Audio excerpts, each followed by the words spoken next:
Greetings. Today I will chat a bit about. Alison made a little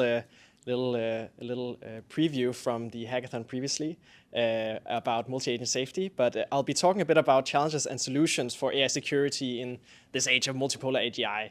And the context in which I'll mention it is really in the context of sort of getting a broad range of research projects done within this field that are pragmatic towards the practical AGI risks we're working with. And first off, just to I don't know if I have to say it to the people here, but some of the facts we're working with, like AI has some immense potential. There's of course the potential for at least large-scale risks at the scale of weapons of mass destruction, and therefore security is really necessary in all parts of the technology. When it comes to more multipolar questions, it is really a near-term security question that we have these sorts of many different actors working on AGI, and these AGI agents need to be secure in coordination between the labs as well. And AGI development doesn't seem to be slowing down, so we really need to speed up with it and provide the solutions that are necessary within a relatively short time frame. And then sixth one, this is in context of our work, but AGI development is really geographically centralized in many ways.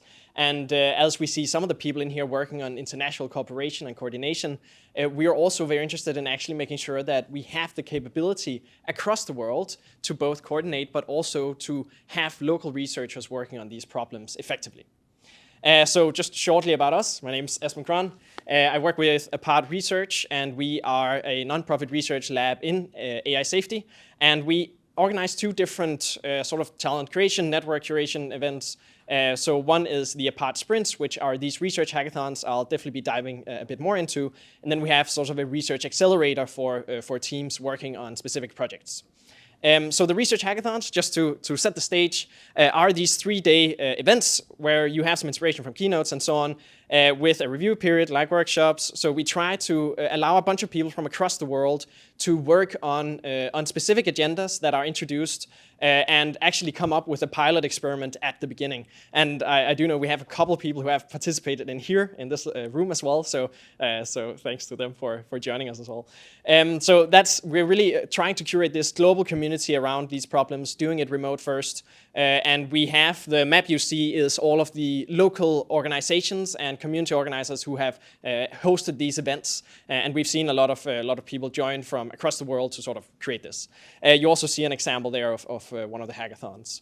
And it is to some degree trying to face this problem of AGI security as a question of we need a lot of solutions for a lot of problems where alignment to 100% might be incredibly hard. And so we always want to approach 99% secure with a broad portfolio of projects. And so this is an example of a project. You can see how that page looks, and these are some of the projects there. I'll be diving a bit more into them. In relation to multipolar AGI security, we've hosted, among these events you saw, we've hosted 4 that are relatively relevant for the topics we'll be discussing today. So specifically, last weekend, the weekend before this weekend, we had the AI and Democracy Hackathon working on demonstrations of risk, and there we had 150 people joining as well. We had the Multi-Agent Safety Hackathon with the Cooperative AI Foundation. We had the Code Red Hackathon with Meter as well, whom some of you might know for evaluation, working with governments here and there. And then we had on multi-agent security, actually with Christian Schröder-David that Alison also introduced earlier. And so what that looks like is about 500 participants, more than 20 locations, more than 70 research projects, et cetera, a lot of people involved as judges, reviewers, speakers, and so on. And I'll be diving into a few of the projects here. I've tried to sort of pick the ones that are most relevant for this multipolar security questions. So I'll really be doing a speed round. I hope I can get through it within the time limit, and otherwise, Alison, you will shout at me, and I'll be speeding up there.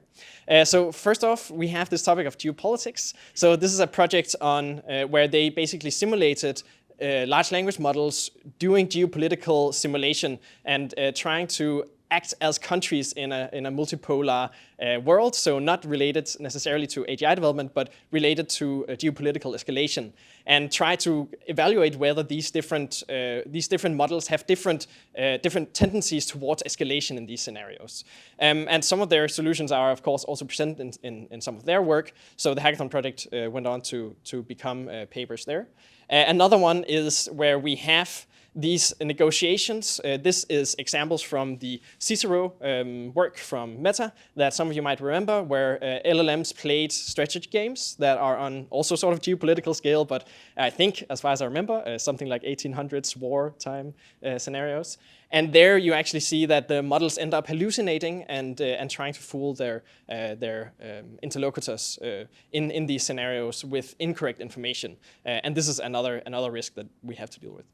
Then in terms of democracy, I mentioned that we held that hackathon. It's quite interesting. Try to basically demonstrate risk and then extrapolate it into the future and suggest solutions for it that can be further developed into work that really actually pushes some boundaries on safety. So this is an example from a group that worked on demonstrating that some of the citizen feedback for legislation in the US, you can actually pretty quickly create feedback that looks very much like citizens, and even create some PDF comments from organizations that are automatically generated within some biased fashion that you want to represent. And there are no identity security checks in these citizen feedback processes, and so this is clearly a risk. And some of the mitigation measures there are simply security towards identification of the people submitting the feedback. And again, we have with models, we can actually we can mitigate a bunch of misinformation, and we can use those to look at. 1 minute, all right. I'll be jumping quick, but here you have dual-use technology for both defense and offense on misinformation risk. You have dark patterns in AGI product design that emerge from misincentive risks, so to some degree misalignment between organizations developing AGI and users.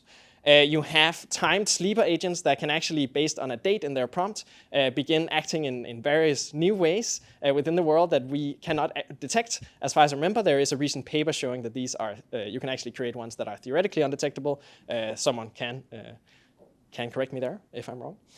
We have security. This paper will be going towards some conferences soon, but that is on realistic scenarios. You can have these infectious prompts that we can really propose solutions towards making multi-agent naturalistic if you have agents simulating a lab or something like that, you can put in agents that are defensive, so emulate some of the cybersecurity interventions in systems to make them safer in multi-agent systems as well. And then you have, in general, rogue AI-related risks are quite important to mitigate, and to some degree, situational awareness and understanding of models' capabilities for self-inference is quite important there. There's some work from Rudolf Leine and Owen Evans and others. And we are currently working on a catastrophic cyber capabilities benchmark as well that is related to seeing how do LLMs fare in naturalistic challenges and realistic cyber challenges, where we try to cover the ones that they can currently do as a test case, a pilot experiment, and then look at what are some of the catastrophic scenarios actually. And some of the next steps there, I'll try to keep it within time, but is really to create this representative AI safety research community globally, to work towards pushing some of the projects, 75 projects, quite a few of them are eligible for further developments, and enabling this talent in what we're working on, and really being responsive. And so sometimes we talk about this, creating the talent network of AI safety researchers that can respond to AGI risk when it arrives, or as it arrives to some degree, to really respond quickly with impactful research projects. And in general, we're curious about any collaboration, advising. If you want talent, we of course have a network that can hopefully help you have more impact in your research, and any support appreciated as well. Thank you so much. Thank you. We have time for maybe a question or comment. Anyone? Over there.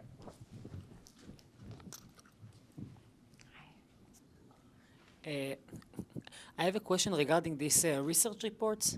So, is the output of the grants our research reports, or you're also aiming for like something that is looking more like a product? So we are looking more into some product-like things, similar to Secure DNA and some projects in that direction. We want to make sure it actually has legible real-world impact, and I think we are reaching there with AI safety research in general. But on many of the projects, they are releasing towards publication and towards research reports.